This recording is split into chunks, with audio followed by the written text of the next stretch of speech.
The leader of Pakistan today called for those who incite hate and violence to be outlawed. But, as he went on, we were left wondering, was he referring to himself? This hall heard the incessant rant of someone who had nothing to show for himself, who had no achievements to speak of, and no reasonable suggestion to offer to the world.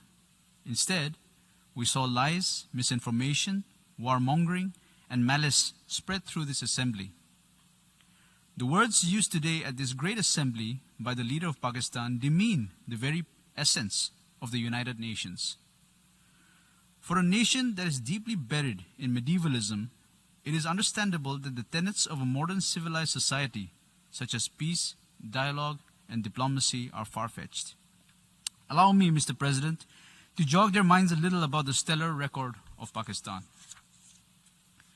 This is the country that brought genocide to South Asia 39 years back when it killed its own people.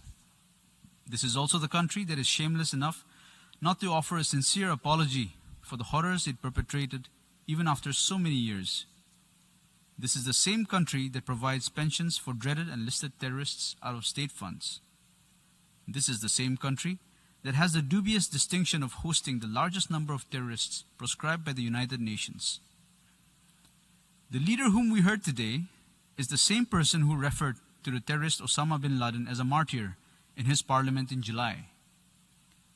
The same leader who spewed venom today admitted in 2019 in public in the US that his country still has about 30,000 to 40,000 terrorists who have been trained by Pakistan and have fought in Afghanistan and in the Indian Union territory of Jammu and Kashmir.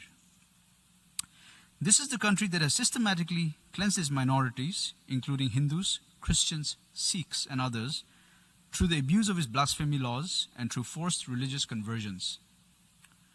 For someone who professes to be a champion of Islam, this is also a country that has encouraged killing of fellow Muslims merely because they belong to a different sect or to a different region in Pakistan, and through sponsoring terrorist attacks against its neighbors.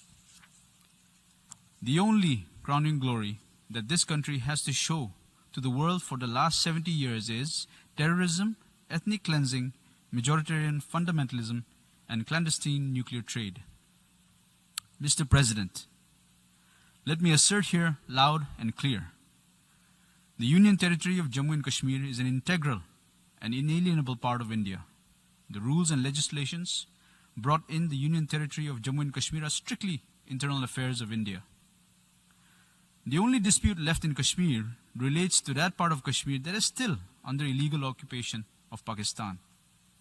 We call upon Pakistan to vacate all those areas that it is in illegal occupation of. What should rather be on the agenda of the United Nations is Pakistan's deep state and its unrelenting political and financial support to terrorist organizations and mercenaries which are a threat to global peace and security. The only way for Pakistan to become a normal country is to abjure its moral, financial, and material support to terrorism, turn its attention to the problems faced by its own population, including its minorities, and stop misusing UN platforms to further its nefarious agenda.